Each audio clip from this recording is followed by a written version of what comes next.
தொழிலாளர்களின் உரிமைக்காக போராடியதில் அம்பேத்கருக்கு நிகர் அம்பேத்கர் மட்டுமே.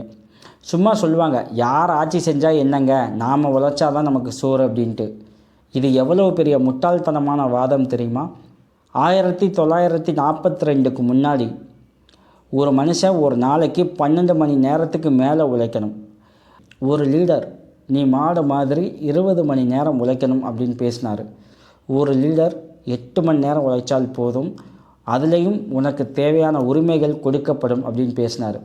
இங்கே 2 விஷயத்துலேயும் உழைப்பு காமன்தான். ஆனால் எது உரிமையாக இருக்குது, எது சுயமரியாதையாக இருக்குது அப்படின்னு ஒரு கேள்வி இருக்குல்ல.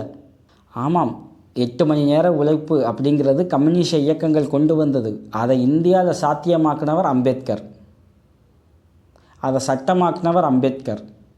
ஏன்னா அன்னைக்கு தொழில்துறை அமைச்சராக இருந்தவர் நம் அம்பேத்கர். அது மட்டும் இல்லாமல் தொழிலாளர் காப்பீடு, குறைந்தபட்ச ஊதியம், அகவிலைப்படி, பெண்களுக்கான மகப்பேறு விடுமுறை திட்டம் அப்படின்னு பல விஷயங்களுக்கு மூலதனமாக இருக்கிறது நம்ம அம்பேத்கர் எழுதிய அந்த சட்டம்.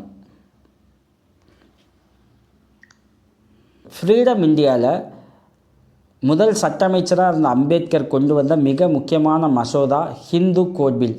இந்த ஹிந்து கோட் பில் என்ன சொல்லுது அப்படின்னா, பெண்களுக்கான விவாகரத்து உரிமை, பலதார திருமண தடை சட்டம், பெண்களுக்கு சொத்தில் பங்கு, இப்படி பல விஷயங்களை பேசிச்சு.